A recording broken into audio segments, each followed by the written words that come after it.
पता ही है कि जो हमारा पॉडकास्ट है वो बिज़नेस और एंटरप्रेन्योरशिप पे ज़्यादा हम बात करते हैं और पिछले एपिसोड्स में भी आप लोगों ने देखा होगा।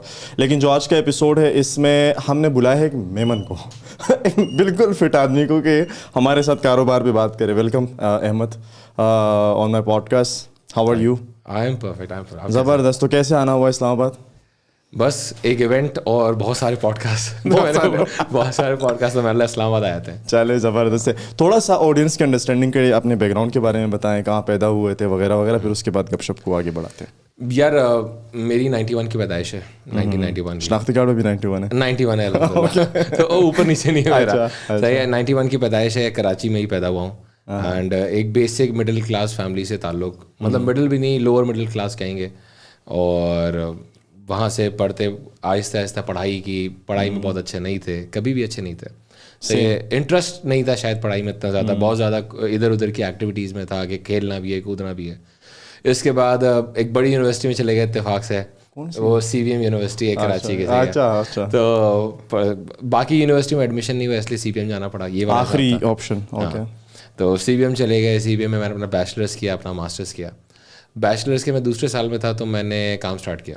ना चाहते हुए काम स्टार्ट किया, करना नहीं था उस टाइम। जाहिर सी बात है, आप बैचलर्स लाइफ में होते जब मतलब पहले दूसरे साल, तो आपको होता है यार मस्ती मजाक करना है, दोस्ती यारियाँ करनी है, घूमना फिरना है। सही है। तो दोस्ती यारों में ज़्यादा होते हैं। लेकिन एक इंसिडेंट हुआ लाइफ में कि यार अब्बू की कंपनी थी वाले साहब की, वो अचानक से लुट गई। सही है। पार्टनर्स ने उन्होंने हाईजैक कर ली वो कंपनी। पाकिस्तान की टॉप कंपनी थी उस टाइम पे। वो distribution company, mobile distribution company. और यूनाइटेड मोबाइल। तो मेरे father was the founder and chairman of that company. सही है।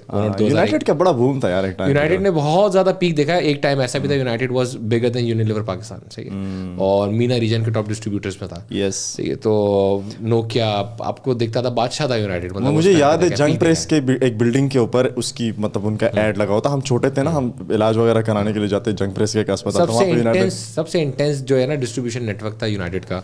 बहुत अच्छा। मतलब आज जितने भी आपको मोबाइल फोन कंपनी वाले दिखते हैं या रिटेलर्स दिखते हैं, वो सारे वहीं की पैदावार हैं। यूनाइटेड ने ही वो बनाया, एक रूट बनाया और वहाँ से चीज़ चली। मेरे वाले साहब 91 से काम कर रहे फ़ोन्स का, तो वही चीज़ कर रहे थे। फिर वो जब कंपनी हाईजैक हुई के पार्टनर्स ने बोला हमें चाहिए। सही है। अब हमने बोला सही है। अब कोर्ट कचहरी आज तक चल रही है, आपको पता है किस तरह चलती है। तो कोर्ट में केस जीते हुए, लेकिन ड्रैग हो रहा है। लेकिन हमें जो कुछ हल्के बुल्के पैसे वहाँ से मिले, तो पूरी अमाउंट तो नहीं मिली, जो पैसे मिले तो हमने बोला यार कुछ करते हैं। मैं घर में बड़ा हूँ, तो सबसे बड़े मैं घर बस जब बड़े फिर तो हो गया। तो वो मेरे ऊपर तलवार थी यार, कुछ तो करना चाहिए। प्लस हमेशा एक हमने सच्ची बात है ये होता था कि यार वालिद साहब को एक स्टेटस पे देखा है। सही है कि इतनी बड़ी कंपनी के चेयरमैन रहे थे, और फिर अचानक से ऐसा डाउनफॉल के घर में ना पैसे ना कुछ, मतलब लिटरली ऐसा हाल था जो फिल्मों में नहीं आपको स्टोरियाँ सुनाते हैं। अमिताभ बच्चन की एक बड़ी मूवी थी, उसमें जो होता है ना वो बड़ा चलता था उस टाइम पे। या तो वो बिल्कुल एक उस पे हैंड टू माउथ हो गए, चोक हो गए थे। फिर पैसे आए कुछ जब ये कोर्ट में चीज़ों में, तो हमने बोला कुछ स्टार्ट करें। समझ मोबाइल फ़ोन ही आते थे, सच्ची बात है। सही है। तो मोबाइल फ़ोन, अब मैंने बचपन से ऐसे लोग खिलौने देखते ना, मैंने फ़ोन्स देखे थे। तो फ़ोन ही समझ आते थे, फ़ोन की डिस्ट्रीब्यूशन भी आती थी, कुछ ना कुछ। जाहिर सी बात है बड़े थे तो चले भी जाते थे कभी अब्बू के साथ। तो हमने बोला यार कुछ हल्का बोल का फ़ोन करके डिस्ट्रीब्यूशन काम स्टार्ट किया। सच्ची बात है वो एब्जॉर्ब नहीं कर पाए मैं एब्जॉर्ब नहीं कर पाया, क्योंकि जो मेरी जनरेशन है, सही आपकी हमारी जनरेशन, वो गले पे बैठ के होलसेल नहीं कर सकते सदर जैसी मार्केट में या होलसेल मार्केट में नहीं कर सकते। सही है। तो वो हमारे शायद उस चीज़ को हम एब्जॉर्ब फ़ौरन नहीं कर पाएंगे। सही। तो मैंने बोला यार ये कुछ नहीं हो पा रहा है, हम कुछ डिफरेंट करते हैं, कुछ फैंसी करते हैं। उसी पे हमने एक होलसेल करते करते हमने बोला यार हम जो है ई-कॉमर्स करते हैं, क्योंकि मैं ई-कॉमर्स का बहुत पुराना बायर हूँ। आज तो लोग अमेज़ॉन की बातें करते हैं आपके सामने बहुत सारी। सही है। मैं 2009 से अमेज़ॉन का बायर हूँ, अमेज़ॉन का सेलर भी हूँ। सही है। और USA अकाउंट है मेरे पास 2009 से। अच्छा। सही है। 2012 से मैं फ्लिपकार्ट का सेलर हूँ, फ्लिपकार्ट का एफिलिएट हूँ। अली एक्सप्रेस का मैं पाकिस्तान का शायद सबसे बड़ा बायर हूँ। मैंने 9,000 से ऊपर प्रोडक्ट खरीदे अली एक्सप्रेस से। सही है। तो मैं उस लेवल की ई-कॉमर्स शॉपिंग करता रहा हूँ मुस्तकिल, आज भी करता हूँ। तो मेरा सीन ये था कि मैंने बोला यार मैं शॉपिंग कर रहा हूँ, मैंने ई-कॉमर्स देखा हुआ है। अब मैंने यहाँ पे जब डिस्ट्रीब्यूशन कर रहा था मोबाइल फ़ोन की हल्की पुल्की, तो यहाँ के जो 2-3 प्लेयर्स थे जो उस टाइम पे एग्जिस्ट करते थे, मैं उनका सेलर था। तो मैंने बोला यार जिनको मैं दे रहा हूँ माल, वो बिल्कुल अलग चीज़ है, वो लोग ही अलग हैं, वो काम ही अलग कर रहे हैं। और जिनसे मैं खरीदता रहा हूँ, इंटरनेशनल एक्सपोजर जो मैंने लिया है, वो अलग तरीके से कंपनियाँ चला रहे हैं। तो डिफरेंस ये था कि एक दुकान चला रहा है, एक कंपनी चला रहा है। मतलब यार गैप बहुत बड़ा है, हम घुस जाते हैं। हमने उस चीज़ को कैश आउट किया, हम अच्छे तरीके से ब्रांडिंग करके आए, हमने खूब खर्चे किए, सारी चीज़ें की। राइट, जो आपको पता है कि मैं लोग कहते हैं मेमन जो है ना खर्चा नहीं करता, मेमन राइट खर्चा करता है। खर्चा बहुत करता है, लेकिन सही जगह करता है, उसको पता है यहाँ ज़ाया नहीं करने मुझे पैसे। अब मैंने क्या किया, मैंने बिजनेस पे बहुत स्पेंड किया, मैंने BTL कैंपेन्स की। लोग मुझे आके कहते थे BTL कैंपेन तुम कंपनी यहाँ पे क्यों कर रहे हो यूनिवर्सिटीज़ में आके। अच्छा। तो अब वो कहते हैं यार यूनिवर्सिटी के जो बच्चा है उसके जेब में पैसा नहीं है, सही है। तो मैं क्या कहता था, मैं कहता हूँ यार इसके पास ही आगे जाके पैसे आएंगे जेब में, सही है, तो ये मेरे पे खर्च करेगा। बैक ऑफ द माइंड इसके दिमाग में टेलीमार्ट बसा हुआ है। सही है। दूसरी चीज़, ये जिस एज ब्रैकेट में है ना, इसको आता है अपने माँ बाप के जेब से पैसे निकलवाना, सही है। और यही बंदा डोमिनेट करता है अपने। अब मेरे वाले साहब को अगर कोई फ़ोन चाहिए, कोई डिवाइस चाहिए, कुछ भी चाहिए, टेक प्रोडक्ट चाहिए, तो किससे मशवरा करेंगे? मुझसे करेंगे। Definitely with you. सही है। तो अगर मेरे दिमाग में टेलीमार्ट है तो मैं टेलीमार्ट से खरीदूंगा। तो ये एक जर्नी रही। इसके बाद माशाल्लाह करते गए ई-कॉमर्स पे काम, फिर हमने इसको रिटेल अटैच किया। सही है, वी अंडरस्टूड थोड़े टाइम में ही कि यार रिटेल जो है अटैच करना पड़ेगा, ई-कॉमर्स में पैसे नहीं बन सकते, तो हमने रिटेल अटैच किया। और ई-कॉमर्स और मार्केट प्लेस डोमेन जो हमारा है बहुत सेंसिटिव और बहुत खतरनाक डोमेन है। सही, B2C डोमेन है, बहुत ज़्यादा सेलर्स की चिक चिक, कस्टमर्स की चिक चिक, हर चीज़ बहुत ज़्यादा है। तो हमने रिटेल अटैच किया क्योंकि retail is there to dominate, पूरी दुनिया में डोमिनेट करता है। इसके बाद माशाल्लाह जब रिटेल अटैच किया, चीज़ें करते गए, बहुत सारी रिकग्निशंस मिली। सही है, पहला अब शायद वो था, हमारी नॉमिनेशन थी वर्ल्ड रिटेल अवार्ड में। मैं नहीं जीता वो रिटेल अवार्ड, सही है मेरी, लेकिन नॉमिनेशन जिनके साथ थी, मुझे ये बहुत था कि जिस इवेंट में मैं हूँ वहाँ इकलौता पाकिस्तानी था मैं। सही है, वहाँ पे टॉमी हिलफिगर घूम रहा है, वहाँ अली बाबा वाला घूम रहा है, वहाँ सारे ये लोग घूम रहे थे। वो जेंट्री घूम रही थी जिनको हम शायद एडमायर बहुत ज़्यादा करते हैं, उन्होंने TV पे इधर उधर देखा है, वो सारे लोग मेरे आसपास घूम रहे थे। वो वहाँ पे इसके बाद उन्होंने फिर बाद में मुझे राइजिंग स्टार बनाया। या बीइंग अ कराचाइट, कराची की गली से उठ के एक लड़का जाए वो इस तरह करे, I mean it is a big thing. बहुत, मैं वहाँ पे गया ना तो मेरे लिए एक बहुत नया एक्सपोजर था। और मुझे लोग जो जानते भी हैं ना, तो उनको ये पता है कि इसका बहुत बड़ा मेरे लिए प्लस पॉइंट ये भी रहा है हमेशा कि मैंने जो एक्सपोजर मिले, मुझे राइट एक्सपोजर मिले। मेरा इंटरनेशनल एक्सपोजर बहुत ज़्यादा है अल्हम्दुलिल्लाह, मुझे लोकल एक्सपोजर शायद इतना ना हो। सही है, सबसे लोकल बहुत बड़ी बड़ी कॉन्फ्रेंस होती है जिन पर शायद मुझे ना बुलाते हूँ। सही है, लोकल अवार्ड्स होते हैं वो मुझे ना देते हूँ, लेकिन अल्लाह का शुक्र है 10 ऐसी ग्लोबल बॉडीज़ हैं दुनिया की, इतनी बड़ी रिकग्नाइज बॉडी जिन्होंने मुझे ग्लोबल अवार्ड दिए। फोर्ब्स ने मेरा नाम लिखा। अगर वर्ल्ड रिटेल जो अवार्ड्स कराते हैं, वर्ल्ड रिटेल कांग्रेस उनके है, तो वर्ल्ड रिटेल कांग्रेस ने बोला आप राइजिंग स्टार है फॉर एशिया पैसिफिक रीजन। तो मेरे लिए वो बहुत बड़ी बात है। मैं इंटरनेशनल बिजनेस अवार्ड जो होते हैं US में, उसका मैं एज अ चेयर मैंने उस अवार्ड को जज किया। मतलब सारे जजेस गोरे भी जो थे वो मेरे अंडर काम कर रहे थे, मैंने एज अ चेयर उसको लीड किया। तो ये एक जर्नी है, बहुत रफ पैचेस इसमें देखें, बहुत रफ पैचेस कि जहाँ ये पता है कि अगले महीने सैलरी देने के पैसे नहीं है, 4 दिन बाद सैलरी देनी है, कैसे देंगे, क्या करेंगे, बहुत उल्टी सीधी चीज़ें देखी हैं। लेकिन आई गेस ये सारी चीज़ों ने मुझे as a businessman, as a individual, मुझे बहुत स्ट्रॉन्ग किया, बहुत पॉलिश, सही है, बहुत पॉलिश किया है। अभी आपने बोला कि यार तुम तो मुस्कुरा रहे हो तो यार है ना तुम्हारी वो फेयर एंड लवली की ऐड करो। तो अब जब फेयर एंड लवली की ऐड, वो जो निखार है ना, उसका रीज़न सिर्फ ये कि उसके पीछे बहुत सारी चीज़ें हैं जो दफन करके आते हैं हम। मैंने हमेशा ये सीखा है कि आप आगे बढ़ते जाएं, आप किसी चीज़ को अपने ऊपर ना सवार करें। होती हैं चीज़ें, बैड पैचेस सब पे आते हैं, देखिए सिर्फ मेरे पे नहीं आएंगे, आप पे भी आएंगे, हर किसी पे आते हैं। वो कहते हैं ना कि किसी पे मुसीबत आती है तो या तो वो बिखर जाता है, वो निखर जाता है। तो वो वाला जो डिफ्रेंसिएशन है उसको क्लियर रखा है, अल्हम्दुलिल्लाह एक बहुत अच्छी जर्नी रही है। सो मेरे जहन में बहुत सारे सवाल हैं, उनकी तरफ मैं लाजमी जाऊँगा, लेकिन वो आपकी वीडियो बड़ी वायरल हुई थी ना मेमन वाली, और आई एम श्योर कि आपको बड़े लोगों ने दिखाई होगी इधर उधर से कि यार ये भाई तुम हो या हमारी कम्युनिटी का नाम रोशन करो।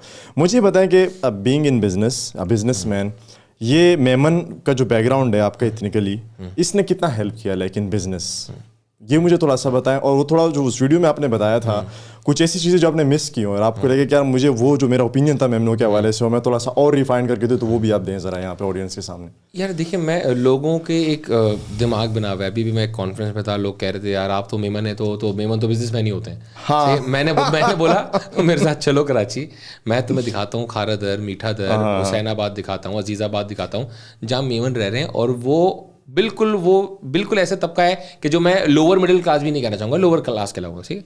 तो पैसे नहीं है, कुछ नहीं है। मेमनों की जो बड़ी बड़ी ऑर्गेनाइजेशन है वो क्या काम करती हैं पूरा दिन, वो ये तो काम कर रही है इतनी बड़ी बड़ी ऑर्गेनाइजेशन कि ज़कात पे घर देंगी, इसकी शादी कराएंगी। अगर वो सब बिजनेसमैन है तो उनको ज़रूरत ही नहीं है, ज़कात क्यों चाहिए किसी को घर लाने के लिए। आप लोग का ओखाई मेमन है, ये सारी जो आपने बनाई है ना मेमनों ने, तो इतने बहुत सारी जमातें हैं इस तरह काम करते हैं। तो देखिए, मेमन की एक चीज़ जो अच्छी होती है ना, कम्युनिटी वर्क बहुत ज़्यादा है, सही है। और अब अल्लाह का शुक्र है कि एक और अंडरस्टैंडिंग अच्छी क्या हो गई है मेमनों में कि मेमन अदर देन कम्युनिटी भी काम कर रहा है। अच्छा, कम्युनिटी से बाहर भी काम कर रहे। सही, पहले एक टाइम था कि बड़ा कम्युनिटी ओरिएंटेड चलते थे। सही, फिर ये भी हो गया था कि कम्युनिटी में भी मतलब मेमन के अलावा भी ओखाई मेमन, तो ओखाई मेमन जमात ओखाइयों के लिए काम कर रही है, बाटवा में जमात बाटवे वालों के लिए काम कर रही है। लेकिन अब वो चीज़ से बहुत ज़्यादा वो बाहर निकलते जा रहे हैं। और क्योंकि देखें, मेमन का जितना इन्फ्लुएंस कराची में, सही, कराची आप कहते हैं हब है पूरे पाकिस्तान का, हम सब जानते हैं, सही, इकोनॉमिक हब है। अगर मेमन कराची को हवा में उठा के रखते हैं, सही है, आप अगर वहाँ पे वो चैम्बर ऑफ कॉमर्स देखें तो चैम्बर ऑफ कॉमर्स में जो बिजनेसमैन ग्रुप है जो चलाता है, वो मेरे ख्याल है 20-25 साल से शायद कुछ चला रहे हैं वो लोग चैम्बर ऑफ कॉमर्स को, वो सारे मेमन है। सही है, उसके जो हेड थे सिराज तेली थे, अब जुबैर मोती वाला है, वो दोनों मेमन। सही है, तो होता यही है कि मोती वाला से एक और मोती वाला याद आ गया। हाँ, नहीं, वो आप गलत जगह पहुँच गए। Please continue. तो मेमन, अब मेरा क्या हुआ, मैं जैसे मेरे वाले साहब हैं वो मेमन्स में बड़ा इंटरकनेक्टेड है सारे लोगों से, हर चीज़, मैं कभी भी नहीं रहा। सही है, तो अगर आप मुझे कहेंगे ना कि यार तुम्हारी सक्सेस में क्या पार्ट रहा है मेमन्स का, तो मैं कहूँगा शायद कुछ भी नहीं। सही है, उसका अब शायद जाके वो मुझे अडॉप्ट कर लेते हैं। जाहिर सी बात है, मैं किसी इवेंट पे जाता हूँ, 4 इवेंट्स में बुलाया जाता है। प्रॉब्लम क्या हो गया कि जो मेंटालिटी है ना, वो उसका शिफ्ट आना जरूरी है। मुझे एक इवेंट पे रिसेंटली बुलाया था, उसमें मैंने बोल भी दिया, सही है, मेमनों का इवेंट था, सारे बड़े बड़े मेमन सेठ बैठे हुए थे। तो मैंने कहा यार प्रॉब्लम यही है कि जितने मेमन सेठ हाथ बैठे हुए, जो आगे फ्रंट रोज में जितने लोग बैठे हुए ना, वो सारे एजेड लोग हैं, हमें से आगे निकलना पड़ेगा। सही है, आज जो आप लोगों ने काम किया, आपने बहुत अच्छा काम किया, सही है, अनडाउटेडली उसको कोई चैलेंज नहीं कर सकता, कोई उस पर क्वेश्चन मार्क ही रेस कर रहा है। लेकिन आज जो जवान बच्चे हैं, आप जो काम कर रहे हैं ना, जवान बच्चा जो 1 साल में कर सकता है जो आपने शायद पूरी जिंदगी में किया है। यस, सही, क्योंकि आप टेक ओरिएंटेड दुनिया है, आप मल्टीप्लाई कर सकते हैं अपने बिजनेस को फॉरन। चाहिए, तो आपने उन लोगों को भी तो संवारना है। अगर आप सारे फ्रंट रो में बुजुर्ग लोग बैठ जाएंगे जिनकी हम वैल्यू करते हैं, लेकिन अगर आप हम लोग जैसे लोगों को आगे ही नहीं लाएंगे, सही है, मैंने बोला मतलब आप हमें बुलाएंगे ही नहीं तो कैसे काम चलेगा। सही है, और बहुत अच्छे अच्छे लोग काम कर रहे हैं, सही है, यंगस्टर्स, तो आप यंगस्टर्स को पुश करें। तो अब उनका ये है कि हाँ भाई हमारा यूथ विंग है, अब जो इनका एक WM एक बॉडी है, वर्ल्ड मेमन ऑर्गेनाइजेशन, उसमें बोला हम यूथ विंग भी बनाएंगे। अच्छा, यूथ विंग बनाया हुआ है, उसको काफ़ी टाइम से चला रहे हैं, लेकिन यूथ विंग के जो हेड है वो भी अगर 35-40 साल के होंगे तो वो यूथ नहीं है। सही है, तो ये प्रॉब्लम है। तो लेकिन क्या एड्रेस किया जा रहा है आहिस्ता आहिस्ता, क्योंकि उसमें यंग ब्लड आ रहा है। अब यंग ब्लड आएगा, उसको एड्रेस करेगा तो वो सबको सपोर्ट करेगा इस कम्युनिटी, क्योंकि जितना कनेक्शन या जितना स्ट्रॉन्ग नेटवर्क मेमन्स का है आपस में बिजनेस में, तो क्योंकि डे एंड पे बिजनेस में आपको चाहिए क्या होता है, पहली चीज़ नेटवर्क चाहिए। कि मैं अगर एक चीज़ लेके आता हूँ, डिस्ट्रीब्यूशन, मुझे पता है यार ये 50 लोग हैं, ये 100 लोगों से आगे कनेक्टेड हैं जो माल बेचते हैं, मैं उनको बोलूँगा इनसे कनेक्ट करा दो, माल बिक जाएगा। और फिर मेमनों में फायदे क्या होते हैं, डाकखाने में लाते हैं। मैं ये कहता हूँ डाकखाने में लाते हैं एक दूसरे से, कैसे यार तुम इसके बेटे हो, इसका दादा ये तुम्हारे गाँव देहातों में जैसे होता है, वो वही चीज़। तो वो चीज़ मेमनों में होती है कि जैसे वो एक के बाद एक पूरा चैनल बन रहा होता है ना, एक शजरा नसब बना के दे देते हैं, यार तुम्हारा ये था। हम उस चीज़ से नहीं रहे कनेक्टेड, लेकिन ऐसा नहीं है कि वो जाहिर सी बात है कि ब्लड में तो है, ब्लड में मेमन्स के होता है। मेमन कहता है ठेला हो लेकिन मेरा अपना हो, सही है, क्योंकि ठेला है वो मेरा अपना है ना, ग्रो कर जाएगा। तो इसी तरह बड़ी बड़ी चेंज बनी है, बड़े बड़े बिजनेस बने। आज आपको जितने बड़े मेमन्स के बिजनेस दिखते हैं, गैट्रॉन ग्रुप जिसका बोनेंस है, सही है, गुल अहमद वाले, अलकरम वाले, सही, आप नाम ले रहे हैं, आप नाम लेते जाएंगे, आप बोलेंगे पेप्सी पाकिस्तान में किसका है, मेमनों का है। पाकोला ग्रुप कौन है, मेमन, ओरिएंट, इग्लू, सारे आप बड़े बड़े नाम अब जितने आपके दिमाग में आएंगे ना top of the line, Aqeel Dhedhi, Arif Habib, सारे कौन है, मेमन से सारे। सही है, हाँ हो सकता है अब उसमें एक जो डोमिनेट, उसमें भी फिर वो भी होता है कि कास्ट सिस्टम भी है मेमनों में भी। अच्छा, हाँ, मेमनों में भी कास्ट, जैसे आपने ओखाई मेमन बोला तो ओखाई एक कास्ट है, सही है, ओखाई एक अलग मेमन है कि भाई एक इलाके से।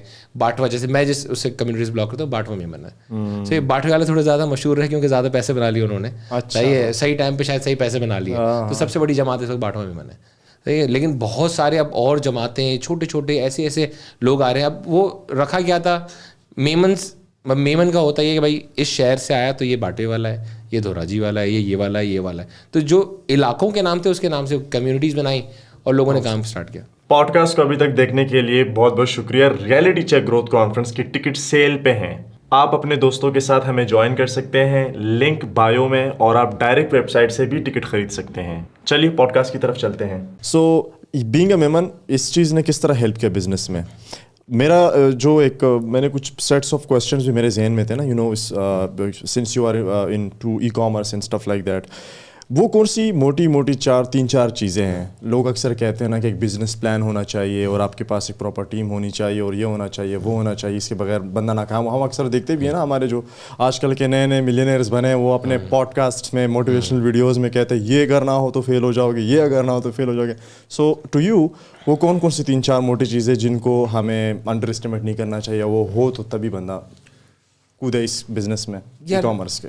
सबसे इंपॉर्टेंट चीज़ तो रिसर्च है, सबसे इंपॉर्टेंट चीज़ रिसर्च है। सही, किसी भी बिजनेस का कोर है, वो ई कॉमर्स है कुछ भी हो, आपको पता ही नहीं है क्या चीज़ बिकती है, क्या चीज़ चलती है। आज भी मैं अगर आपको भी बोलूँ तो शायद आपको भी ना पता हो, ई कॉमर्स में पाकिस्तान में अगर मार्केट प्लेस डोमेन है या ग्लोबली मार्केट प्लेस डोमेन में कोई पैसे नहीं बनाता। सही है, और तकरीबन लोग ये बेवकूफ़ी करते हैं, इस डोमेन में आते हैं, फिर उनको 1 साल 2 साल बाद रियलाइज़ होता है कि इतने पैसे टुक गए हमारे और चला कुछ भी नहीं। तो हमेशा रिसर्च, आप प्रायर रिसर्च करें। मैं हमेशा कायल हूँ रिसर्च का। और रिसर्च कहाँ से देंगे, एक दुनिया में फ़ायदा है हमें, हम पीछे हैं ना दुनिया से, हम सब मानते हैं इस बात को। तो पीछे होने का एक फ़ायदा है। क्या फ़ायदा है कि आपको पास सक्सेस स्टोरीज मौजूद हैं, रिसर्च केस स्टडीज़ मौजूद हैं, आपको पता है इसने ये किया तो सक्सेसफुल हुआ, इसने ये किया ये नाकाम हुआ। तो अब आपको पता है ये सक्सेस स्टोरीज़ है, मुझे इनको पढ़ना है, अपनी मार्केट के थ्रू देखना है कि यार मेरी मार्केट के हिसाब से सही बैठता है नहीं बैठता है, इसमें ये चेंजेस करनी चाहिए नहीं करनी चाहिए। अब इंडिया पढ़ना शुरू करते हैं। मैं तो इंडिया पढ़ता हूँ, मैं बेतहाशा इंडिया पढ़ा है। सही है, उसका रीज़न क्या है, मेंटालिटी सेम है। आप यूएई पढ़ लें, सही है, अगर मिडिल ईस्ट पढ़ रहे हैं तो यूएई क्यों पढ़ना है, क्योंकि यूएई में भी कौन शॉपिंग करता है ई कॉमर्स पे, पाकिस्तानी, इंडियन, बांग्लादेशी और श्रीलंकन, वही सब कॉन्टिनेंट रीजन। तो सब कॉन्टिनेंट रीजन की मेंटालिटी एक है। तो हम क्या करते हैं, मैं कहता हूँ रिसर्च सबसे पहले करें, इसके बाद रिसर्च के बाद आप ये देखें कि पेनिट्रेशन स्पेस कहाँ है। ठीक है, यहाँ पे ज़बरदस्ती का देखिए, कॉम्पिटिशन, कॉम्पिटिटिव इन्वायरमेंट अच्छा होता है, लेकिन उसमें जीतता वो है जिसके पास पैसे ज़्यादा होते हैं। तो आपको अपनी जेब देखनी है अगली चीज़ रिसर्च के बाद, क्या मेरी जेब जो है वो कहाँ पे मुझे पेनिट्रेशन स्पेस तो दिख रहा है कि भाई 4 जगह स्पेस है। अब आपको पता है मेरी जेब जो है सख्त दे रही है कि यार मैं यहाँ पे चले जाऊँ, यहाँ कंपटीशन कम है तो वहाँ जाए। कितनी दफ़ा कंपटीशन कम होने का रीज़न ये भी होता है कि वहाँ पे प्रोडक्ट बिकने वाला ही नहीं है, डिमांड ही नहीं है। सही है, तो वो आपको कैसे पता चल जाएगा, रिसर्च से पता चल जाएगा कि यार ये चलने वाली चीज़ है कि नहीं। कितनी दफ़ा ये भी होता है कि आप रिसर्च करते हैं, आपको पता चल जाता है यार मैं वक्त से पहले तो नहीं करना सोच रहा। अभी एक मुझे लड़के ने आइडिया दिया, बोला यार मैं ड्रोन से डिलीवरी करूँगा। मतलब बहुत अच्छी सोच है, 40 साल पहले आप कर रहे हो बस। सही है, तो मतलब ये नहीं हो पाएगा। मैं लिटरली इसको मतलब जब DHL ग्लोबल नहीं कर पा रहा ना, मतलब DHL की केस स्टडी है, नहीं पढ़ी हो तो उसने नहीं पढ़ी थी। कमाल की बात ये थी, अच्छा। वो उस प्रोडक्ट को बना रहा है, सोच रहा है, इतना टाइम ज़ाया कर रहा है, चीज़ कर रहा है। मैंने उसको बोला तुमने ये नहीं देखा, उसने बोला दुनिया में किसी ने नहीं किया आज तक ड्रोन डिलीवरी। मैंने उसको पूरी DHL की केस स्टडी बताई, मतलब मैंने पढ़ी है इसलिए मैं बता रहा हूँ। मैंने उसकी वीडियोस भी देखी हैं, आज भी यूट्यूब पे जाना DHL ड्रोन लिखना आ जाएगी आपके पास। और वो क्या कर रहा है, मतलब ये सारी चीज़ें वो कर रहा है। और वो ये सारी चीज़ें क्यों नहीं कर रहा, क्योंकि उसको पता है फेलियर है। और मतलब उसने ये काम 10 साल पहले किया, 8 साल पहले।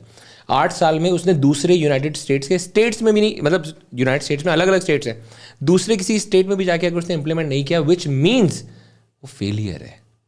उसको भी पता है चीज़ नहीं चलने वाली, तो तुम बेवकूफ़ हो अगर तुम इसमें ज़ाया कर रहे हो, कह रहा मैं यही काम करने आ गया, तो मतलब कुछ और कर ले भाई, अच्छा काम। तो रिसर्च आपको हमेशा आपके कोर से स्ट्रॉन्ग कर देगी। सही है। इसके बाद जो मैंने आपको बोला कि पेनिट्रेशन स्पेस आपको दिख जाए, तब पेनिट्रेशन स्पेस आपको दिखे, अब आपको अपनी जेब देखनी है कि मैं कहाँ से किस पेनिट्रेशन स्पेस में जा सकता हूँ, ये आपको ज़रूरी है। इसके बाद एक बहुत चीज़ इंपॉर्टेंट, लोगों को लगता है कि यार एक किताबी बात है, सही है, हमें भी लगता था, सच्ची बात है कि यार ये बिजनेस प्लान होना चाहिए। सही है, मेरे पास एक फ्यूचर प्लान भी होना चाहिए 5 साल का 8 साल का, कि मैं क्या करने वाला हूँ, वो होना ज़रूरी है। आपसे मैं अगर आज मैं बताऊँ 100 लोग खड़े कर दूँ, 100 लोग से पूछूँ ना यार आप क्या बनना चाहते हो बड़े होके, कारोबार में क्या करना चाहते हो, 100 के 100 के पास जवाब नहीं होता कि मैं बनना क्या चाहता हूँ। मैं क्या देखता हूँ अपने आप को आगे, मैं सेल ज़्यादा करता रहूँगा। ये कोई प्लान नहीं है कि मेरी सेल बढ़ती रहेगी, ये कोई प्लान नहीं है। प्लान ये होता है कि भाई मैं दुनिया की ये कंपनी देख के बैठा हूँ, इसने देखो इतने सालों में ये से ये अचीव किया, उसने यूँ ब्रांचेस बनाई, उसने ये किया, उसने ये किया, उसने इस तरह की अलायंसेस बनाई, उसके बाद ये इस तरह पिवट कर गया, और ये पिवट करने के बाद ये किया। वो केस स्टडीज है। अब आप मुझसे पूछेंगे ना तो मैं आपको बोलूँगा यार दुनिया की 4 कंपनी जिनको मैं फॉलो करता हूँ, और मैं फॉलो टू द कोर करता हूँ कि उसने ये किया मैं ये करूँगा। क्यों? उसकी जो केस स्टडी है ना वो चीख के कह रही है कि ये चीज़ पाकिस्तान में चल जाएगी, और मैं उसी तरीके से चल रहा था। आपको जो चीज़ दिख रहा है कि टेलीबार्ट रिटेल में घुस गया, रिटेल में आउटलेट्स पे आउटलेट्स बनाया जा रहा है। माशाल्लाह आज 29 आउटलेट हो गई हैं, अल्लाह ने चाहा तो हमारी कोशिश 100-200 जल्दी आउटलेट करें आजकल उस स्पेस में। तो अगर मैं ये सारी चीज़ें कर रहा हूँ, क्यों कर रहा हूँ, उसके पीछे केस स्टडी है। ओके, मैं अपनी कोई साइंस नहीं लड़ा रहा। देखिए हम क्या मानते हैं, हम कहते हैं ना दुनिया जो है गोरा हमसे 10 साल आगे, हम कहते हैं 10-15 साल आगे। तो जब वो आगे है उसे सीख लें, हम उसी की चीज़ों को इम्प्लीमेंट कर रहे हैं, अपना फ्लेवर लेके आ रहे हैं। सही है, क्लोन कर रहे हैं लेकिन अच्छे से कर रहे हैं। अब मेरी रिटेल ई कॉमर्स है फॉर एग्जांपल, मैं ई कॉमर्स में UI UX में फ्लिपकार्ट को दुनिया का सबसे बेस्ट ऑनलाइन स्टोर मानता हूँ। सही है, अगर आपका कोई UI UX का जानने वाला हो ना, उसको बोलें अमेजोन खोलो, बराबर में फ्लिपकार्ट खोलो, आपको क्लियर डिफ्रेंसिएशन दिख जाएगा अहमद ये बात क्यों कर रहा है। सही है। मैं उसको जब देखता हूँ, अब मेरी वेबसाइट पे आप जाएंगे ना फ्लिपकार्ट देखने के बाद, तो आप बोलेंगे यार इसका ये भी फ्लिपकार्ट जैसा है, अरे इसका तो ये भी फ्लिपकार्ट जैसा है, इसका ये भी। वो क्यों ना हो, फ्लिपकार्ट ने जब UI UX पे इधर बिठा के डिज़ाइनिंग में 500 बंदा बिठाया हुआ है उसने, मैं वही चीज़ अगर छाप सकता हूँ तो मैं क्यों ना छापूँ। मैंने उसको अपने कलर्स में, अपने फ्लेवर में ले आया मैं। तो ये चीज़ें बड़ी कोर है बिजनेस की। इसके बाद क्या होता है, राइट नेटवर्क। आपको ये पता होना चाहिए क्या चीज़ मुझे फ़ायदा देगी, कौन सा बंदा मुझे फ़ायदा दे सकता है, कौन सी कंपनी मुझे फ़ायदा। कितनी दफ़ा आप नहीं सोच रहे होते, सामने वाली कंपनी नहीं सोच रही होगी। अब मैं फॉर एग्जाम्पल मैं एक बैंक के पास गया, उठ गया, ठीक है, हमारी टीम के बैंक के पास, बोला आपके पास इतना सारा कार्ड यूज़र है।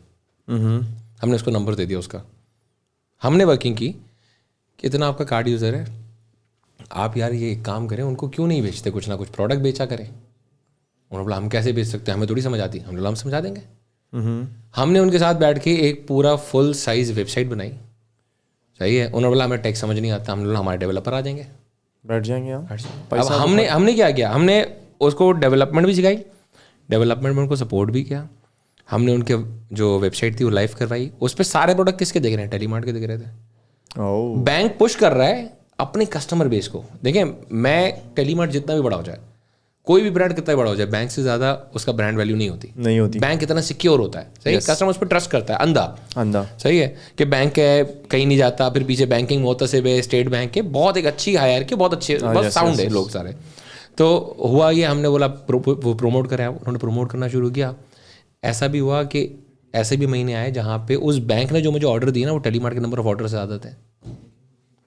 तो होता है क्या, राइट नेटवर्क आपको ढूंढना है। अभी रिसेंटली मैंने एक इंटीग्रेशन की एक कंपनी के साथ, सही है, वन लोड के नाम से, उसके 55,000 रिटेलर हैं। हम उसके पास गए, वो हमारे पास नहीं आया। 55,000 रिटेलर्स हैं उसके, सही है। वो क्या करते हैं, मोबाइल लोड बेचते हैं एप्लीकेशन पे। सिस्टम्स प्राइवेट लिमिटेड की कंपनी है, सही है। हम सिस्टम्स के पास गए, हमने बोला ये सारी चीज़ें हैं। तो हमने बोला जो मोबाइल लोड बेचता है ना, ये अब हम खुद क्रिएट करते हैं, तो आपको ये भी करना है आपके बिजनेस प्लान में कि यार मेरे कौन से राइट पार्टनर है, मैं उसके पास जाऊँ। मैंने उसको क्रिएट किया। मैंने बोला भाई आप जो मोबाइल लोड बेच रहे हैं ना सारे लोग, वो नॉर्मली घर से तो नहीं बेच रहे, उससे जब दुकान बनाई हुई है तो मोबाइल एक्सेसरीज या तो रखता है या मोबाइल फ़ोन रिटेलर होता है वो। यस। तो उसको ये भी जो चाहिए होगा ना, वो अपनी ऐप में डाल दो, वो भी बेचो, तुम्हें भी कमीशन मिलेगा, उसको भी सस्ता मिलेगा टेलीमार्ट से, और टेलीमार्ट के भी बारे नहीं आ रहे। अब हमारी कैलकुलेशन पता है हम क्या करते हैं, हम कैलकुलेशन करते हैं कि भाई 55,000 रिटेलर है, महीने का एक ऑर्डर करेगा, 55,000 ऑर्डर बनता है। सही है। साल का कितने लाख ऑर्डर बनता है। सही है। तो हम यूं कैलकुलेशन करते हैं। हम यूफोन के पास गए, हमने बोला तुम्हारे इतने करोड़ यूज़र है। तो उन्होंने बोला हाँ हमारे यूज़र भी तकरीबन 2G यूज़र्स हैं। सही है। हमने बोला यार आप अपनी वेबसाइट पर डिवाइसेस का सेक्शन बनाओ, टेलीमार्ट चलाएगा पूरा, ऑर्डर लगेगा टेलीमार्ट पे करेगा, टेलीमार्ट पुश करेगा, टेलीमार्ट सब कुछ करेगा, आपको कमीशन मिल जाएगा। हमने बोला तुम्हारे अगर 1% लोग यूज़र वहाँ से 1%, हम इतनी गंदी कैलकुलेशन करते हैं, 1% यूज़र अगर आपका खरीद ले वहाँ से, तो इतने अरब रुपए के फ़ोन बनते हैं, उस पर इतना तुम्हारा कमीशन बनता है। हमने जब उसको दिखाया तो उसने बोला ये बहुत अच्छा है। तो कितनी दफ़ा क्या होता है कि जैसे बोला रिसर्च एक चीज़ है, और रिसर्च में ही आप डाल लें कि भाई मेरे राइट पार्टनर्स भी मुझे ढूंढने हैं। क्योंकि देखिए जो आज सबसे बड़ा ड्रॉबैक ई-कॉमर्स का है वो पता है क्या है, कि आपको मार्केटिंग करनी है। आप मार्केटिंग करते रहेंगे जब तक ऑर्डर आते रहेंगे, आप मार्केटिंग रोकते हैं आप ज़ीरो हो जाते हैं, लिटरली ज़ीरो। मेरे पास डेली के केसेस हैं। अभी भी एक बंदा मुझे वहाँ पे मिला कॉन्फ्रेंस पे, वो कह रहा है यार ऐड बंद करते हैं, हम ज़ीरो हो जाते हैं। हो जाएंगे क्योंकि आपने ऑर्गेनिक चैनल डिस्कवर ही नहीं किया। Yes, right partners. लोग हमें क्या बोलते हैं टेलीमार्ट को, यार आप पागलों की तरह एड्स क्यों नहीं चलाते, आप भी एड्स चलाया करो ना। जो ये आपका एक प्लेयर है वो तो देखो वो क्रिकेट दिखा रहा है इतने करोड़ की ट्रांसमिशन लेके, ये देखो ये कर रहा है। हम ये कहते हैं यार हमें पता है कि हमें कब ऐड चलानी है, किस चीज़ पे ऐड। अब 11/11 आया, ब्लेस फ्राइडे आया, हमने टिका के ऐड चलाई। हमें क्यों, हमारे देखें क्यों पेट भरे हुए होते हैं, हम ऑर्गेनिक तरीके से ऑर्डर ले आते हैं। हम कहते हैं इसके साथ भी अलायंस, हम बैक पे ये सोचते हैं, हम स्ट्रैटेजाइज करते हैं। बिजनेस ओनर जो है ना, मैं और इस पे एक और पॉइंट ऐड कर देता हूँ कि बिजनेस ओनर जो है ना आजकल सबसे बड़ी गलती क्या करते हैं, वो ऑपरेशंस में चले जाते हैं। Worst thing a business owner can do is to run into operations. आपका काम स्ट्रैटेजाइज करना है, ऑपरेशंस नहीं है। आज जो हो रहा है ना वो आपका काम नहीं है, कल जो होगा ना उसको स्ट्रैटेजाइज करना आपका काम है।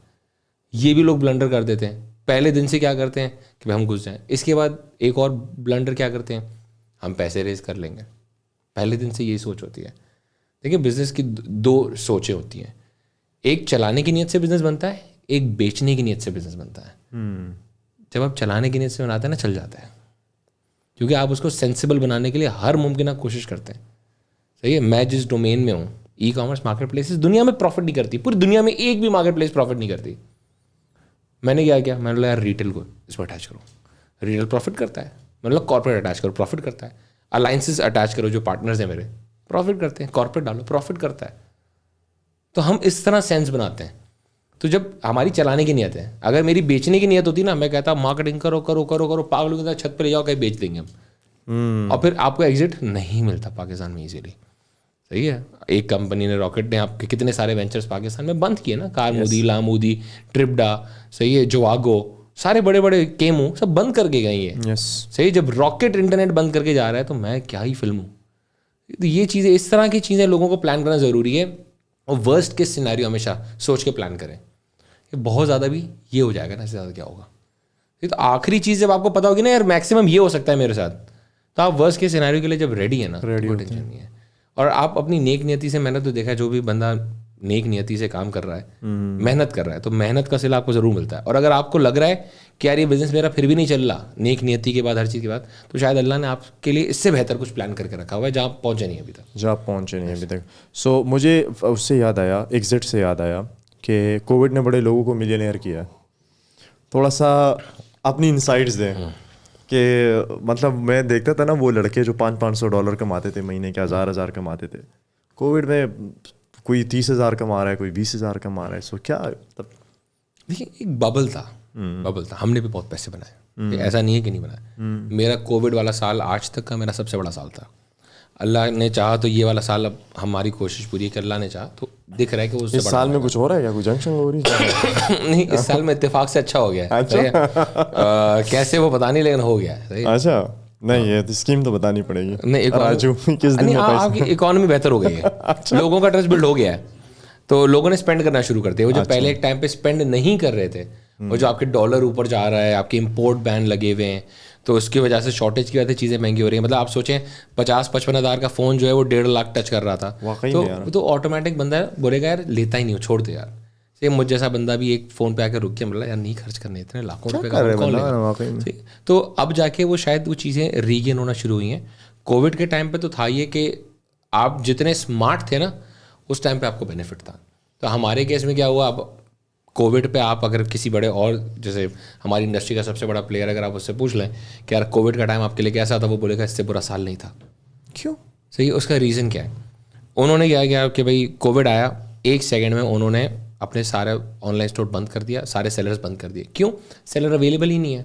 और मुझ जैसे प्लेयर ने पता क्या किया, मैंने बोला सारे सेलर्स को हमने कॉन्टैक्ट किया, हमने बोला जो माल पड़ा है ना, एक दफ़ा जाओ किसी तरह जुगाड़ में सामान निकालो, मेरे वेयर हाउस में रख दो आके, मतलब मेरे वेयर हाउस में डाल दो। तुम्हें बेचना भी हो ना अपना माल, तो मेरे पास आना, रिटर्न नोट बनाना, वो रिटर्न ले जाना, किसी और को भी बेच देना। सेंटर ऑफ द सिटी में बैठा हूँ, ले जाना मुझसे माल।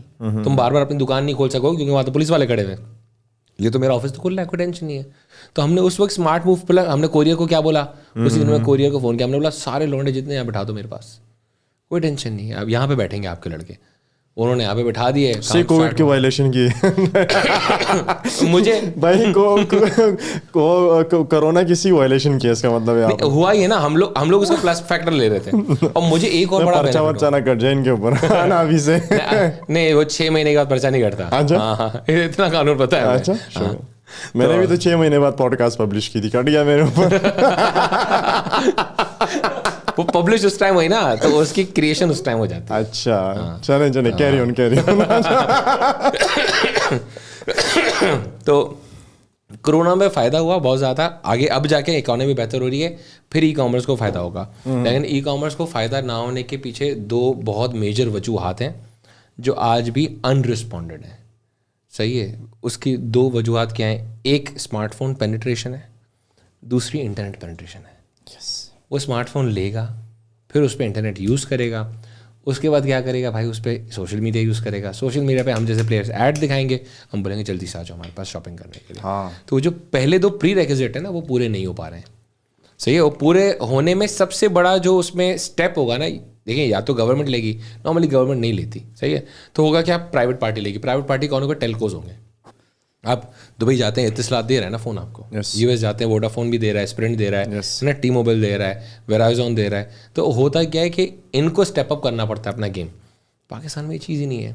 हम जाके एक बार से टेक्नोलॉजी लेके आए, हमने बोला यार वो स्मार्टफोन लॉकिंग टेक्नोलॉजी है गूगल की, हम उसके पार्टनर हैं ऑफिशियल पाकिस्तान में एक्सक्लूसिव।